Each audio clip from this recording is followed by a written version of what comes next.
come into the world. I think she wanted it more than I did. Among other things we talked about were her dreams to become a published writer. I promised that I'd help her by doing the legwork to find out what she needed to do to make it happen. You have to understand, being a published author was never my dream. It was my mother's. I had toyed with writing, but I was a painter. I didn't have the discipline to sit down and write a book. Or so I thought. She was eventually released from the hospital, but this was the calm before the storm. My mother was on borrowed time. During the day, I was strong for my mother, but at night, I was a train wreck. I would drink, rage, and cry until I passed out, then repeat the process the following night. In the midst of my tailspin, I began to scribble on a piece of a paper bag. I didn't know I was writing a story, but I knew that my scribbling was the only thing that eased my pain. I had so many things rattling around in my head that I felt if I didn't get them out, I was going to go completely mad. It began to consume me.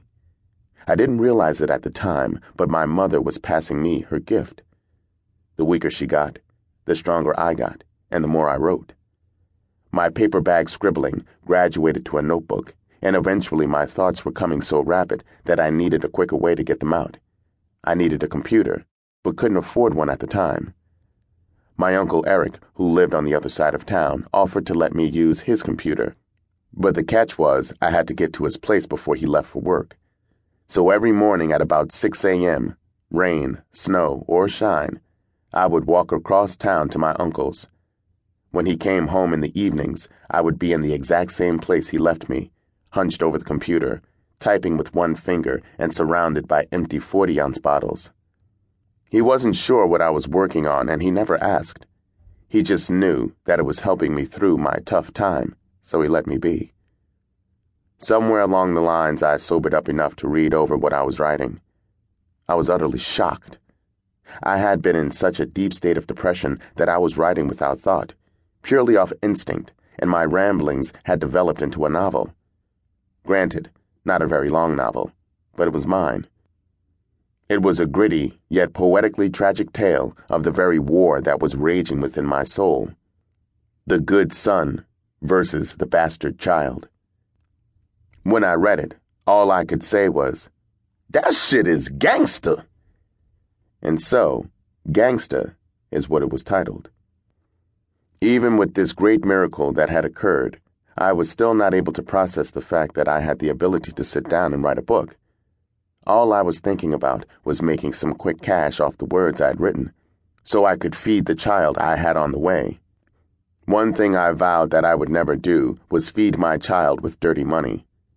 I've always felt like being fed with dirty money is what brought bad karma into my life, so I wanted to spare my child that. I had done some legwork for my mother's stuff, so I had a starting point as to how to get published, but everything beyond that was like Chinese arithmetic to me. Publishing was very different back then. There were no e-books, short-run printers, hookups, etc.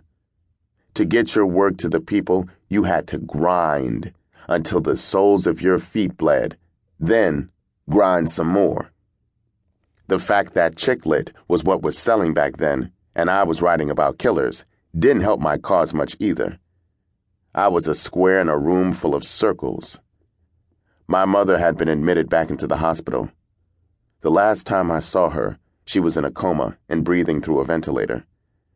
From her thrashing, I knew she was in pain, and it crushed me to see her like that. My cousins and I sat around the bedside and laughed and joked with her like she was awake. The doctors said she would come out of it because her vitals showed that she was still fighting, and to an extent, he was right. My mother held on long enough for me to sit with her one last time. When I walked in the door from the hospital, my phone was ringing. I knew what the caller would say before I picked it up. My mother was gone. She passed away 3 months before my first novel was published, and 5 months before her granddaughter was born.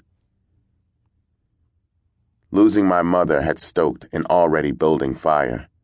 I was now more determined to get that book out.